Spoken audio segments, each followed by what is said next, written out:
Did you know there's three main differences between truly confident people and everyone else? I used to be scared to take risks, constantly seeking validation, overthinking every little decision. Now I run multiple successful businesses. What's changed? These three confidence pillars I'm about to share with you. And the best part, you can start using them right now. The first one is courage. What do we mean by courage? Conquer and embrace your fear. There's nothing wrong with being scared, and there's nothing wrong with being self conscious. What is wrong is letting those emotions stop you from getting started.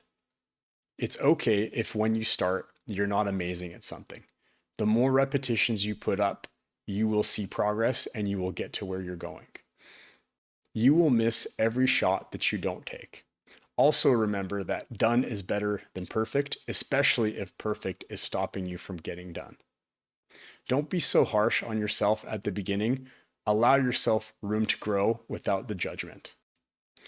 As you continue to do things more and more, your quality will improve. It's only a matter of time, but it will never get there if you don't keep going and keep persevering. Having the courage to conquer and embrace a positive mindset. It's okay to have negative thoughts. It's okay to say negative things. But the more positive you can be, the more you can alter your thoughts into positive language, the more positivity you will put out there and the more positivity will come back to you. When you're hanging out with your friends, it's always a pleasure to hang out with the ones that are positive. The glass is always half full. They're always complimenting people and they always seem like they're in a good mood. So the positivity that you put out, you will always get back. And the best thing is that positivity will make the difference every day in your life. It will allow you to reach every little milestone and keep you going every step of the way while maintaining a positive attitude. Now, the second pillar to building and maintaining true self-confidence is consistency. And what do we mean by consistency? It's doing the right things every day. And what does immersion mean? It means immersing yourself in the field that you love as often as possible. For example, let's say you're trying to become a real estate agent. A great way to immerse yourself is to hang out with real estate agents, sign up for real estate classes, and consume real estate content.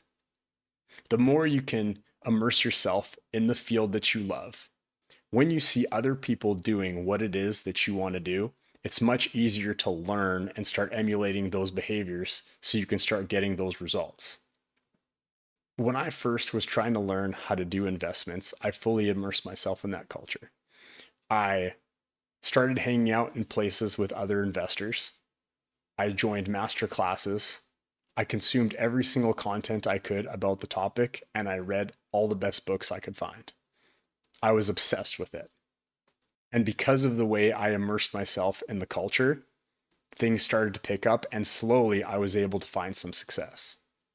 Another key element of consistency is learning. And the great thing about that is there's so many different formats that you can learn nowadays. You can go on the internet and you can watch as many videos as you'd like. You can go to the bookstore and you can consume physical books. You can get audiobooks. You can join master classes, and the list goes on. What's most important about learning is that you're enjoying the type of learning that you're doing. One important thing to think about is, where are you getting your content? Is that a source that you trust? Have they done what you're trying to accomplish? What are their credentials? How open are they in terms of sharing the material that you need? Make sure that you're learning in a manner that's suitable for you, where you can retain the most information from the most credible source and you can put it to action and you know what that looks like. The last pillar of building and maintaining confidence is competence. So we're going to start with repetition. What we want to do is we want to maximize the actions that give us the best results and minimize the actions that give us the least results. Once we know where our time is best spent, we want to maximize those actions. We want to repeat those actions. And we want to streamline the process to make it as simple as possible and as repeatable as possible until it becomes subconscious, like riding a bike. For example, when I was starting my dental career, I thought that learning the latest and greatest techniques and surgeries was the best way to increase my production. but I was completely wrong. The most important part in my field was actually communication. So once I learned that communication was actually more important than anything else, I doubled down on the best way to communicate with people. And I found that the better I could communicate with people, the better results I could get for them, and in turn, the more amount of people I could help. I also found that the worse communication you have, the bigger problems you have, and the more upset people will get. So I focused on becoming a very clear, concise, and simple communicator. And once I was able to double down on that, my production got a lot higher. The next part is to improve. What we want to do is we want to track and measure what's working and try to find any way we can to improve upon it. So let's say you're trying to improve your public speaking.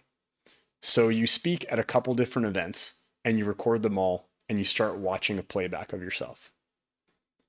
Start measuring how many times you say like, or whatever words you're trying to avoid.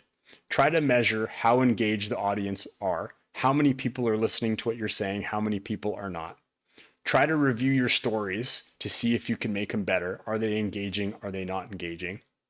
Try to talk to as many people after the event and figure out what it is they liked and what they don't like. If you take note of all these things, you'll see the little areas you can improve on and what you should focus your energy in. It's these small little improvements that are going to make you much better. If we can pinpoint exactly the areas that we can improve and we can measure them and we can improve on them in the future, that's really what's going to take your confidence to the next level. Now let me share with you one extra thing that might actually be more important than all of the others. It's called to celebrate. What that means is you want to always be celebrating every little victory you have, from doing your first public speaking engagement, posting your first YouTube video, getting your first sale, being happy for surviving the day, being happy that you still have your job. You can be grateful for so many different things. It's the silver lining. Try to remember that even though you're measuring your results, it's not always about the end result. Life is about the journey. It's about appreciating every little moment. So if you don't take the time to celebrate every little step along the way, your whole life is going to pass you by and you're just going to jump from goal to goal to goal. But what's the purpose of all those goals? What is your ultimate goal at the end of the day? What is the self-confidence going to get you? Will it allow you to be a better partner to the person you love? Will it allow you to be your true and authentic self with people? Will it give you a confidence boost to be yourself in public? Will it give you the confidence to take a risk and try doing something that you love to do? At the end of the day, you need to find your why and you need to celebrate every moment. If this content resonated with you, please smash that subscribe button. This is another episode with Dr. Roman. I hope y'all have a good one. Peace.